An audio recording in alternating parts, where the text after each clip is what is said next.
মিষ্টির দোকানের মতো নরম তুলতুলে ও সুস্বাদু মালাই চপ রেসিপি। এটা বানানো একদম সহজ, আর আজকের এই মালাই চপ রেসিপিটি খুবই কম সময়ে বানিয়েছি। এটা খেতেও দারুণ হয়েছে। কেউ যদি সহজভাবে এই রেসিপিটি বানাতে চান, আজকের রেসিপিটি তাদের জন্য। আসসালামু আলাইকুম। তাহলে চলুন দেখে নেই আমার আজকের মজার রেসিপিটি।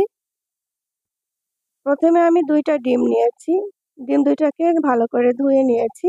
এখন আমি একটা বাটিতে ডিম 2টা ভেঙে নেব। একটা কাঁটা চামচের সাহায্যে খুব ভালো করে ডিম 2টা ফেটিয়ে নিব, এবং খুব ভালো করে ফেটাতে হবে যাতে কোনোভাবেই দলা না থাকে। এখন আমি একটা বলে 2 কাপ গুঁড়া দুধ নিয়ে নিয়েছি, 1.5 চা চামচ চিনি এবং 1 চা চামচ ঘি নিয়েছি। হাত দিয়ে খুব ভালো করে সবগুলো মিশ্রণকে দুধের সাথে মিশাতে হবে যাতে কোনো জায়গা কম বেশি না হয়। একটু সময় নিয়ে ভালো করে মিশিয়ে নিচ্ছি। এ পর্যায়ে কিন্তু রেডি হয়ে গেছে। এখন আমি অল্প অল্প করে ফেটানো ডিমটাকে দুধের সাথে দিয়ে ভালো করে একটি ময়ান তৈরি করে নিব। ফেটানো ডিমটাকে একসাথে দিব না, অল্প অল্প করে দিয়ে নিব, না হলে কিন্তু কম বেশি হয়ে যাবে এবং পারফেক্ট ডো তৈরি হবে না। তো আমি অল্প অল্প করে খুব সুন্দরভাবে একটি পারফেক্ট ডো তৈরি করে নিলাম। 2টা ডিমের কিন্তু কিছুটা আমার থেকে গিয়েছে। এখন আমি একটা ঢাকনা দিয়ে ঢেকে 15 মিনিটের মতো রেখে দিয়েছিলাম। ঢাকনাটা তুলে দেখাচ্ছি, খুব নরম তুলতুলে হয়েছে। এখন আমি হাত দিয়ে গোল গোল শেপ করে এবং হাতে একটু ঘি মেখে নিয়ে 2 হাত দিয়ে খুব ভালো করে গোল শেপ করে নেব এবং একটা চাপ দিয়ে নেব। তো আমার রেডি হয়ে গেল মালাই চপের শেপটা। তো একইভাবে আমি সবগুলো মালাই চপ শেপ দিয়ে তৈরি করে নেব। এ পর্যায়ে কিন্তু আমার সবগুলো মালাই চপ রেডি হয়ে গেছে। এখন আমি চুলায় তৈরি করতে চলে যাব। চুলায় একটা প্যান বসিয়ে তাতে আমি 3 কাপ লিকুইড দুধ দিয়ে দিয়েছি এবং 2টা এলাচ দিয়ে দিয়েছি।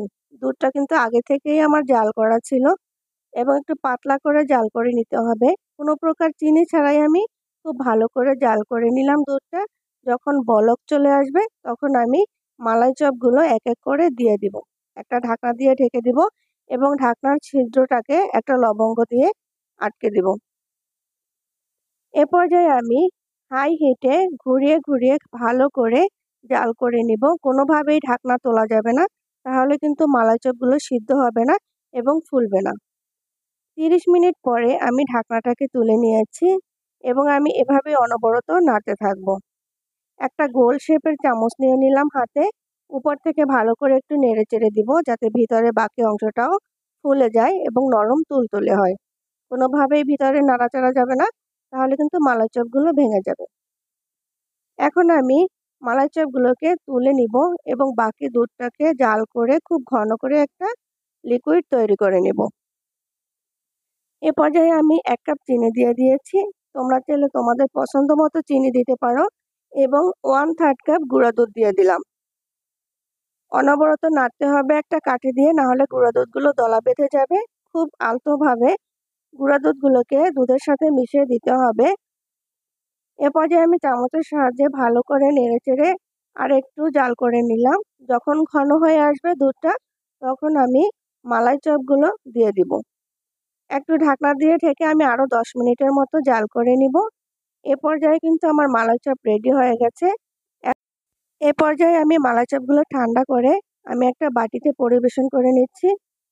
তো দেখতেই পাচ্ছ মালাই চপের কালারটাও কিন্তু দারুণ হয়েছে এবং খেতেও কিন্তু খুবই সুস্বাদু হবে। তো এই ছিল আমার আজকের মজার রেসিপি। যদি ভালো লেগে থাকে অবশ্যই লাইক দিবে, কমেন্ট করে জানাবে কেমন হয়েছে। চলে আসবো মজার রেসিপি নিয়ে। সে পর্যন্ত সবাই ভালো থাকবে। আল্লাহ হাফেজ।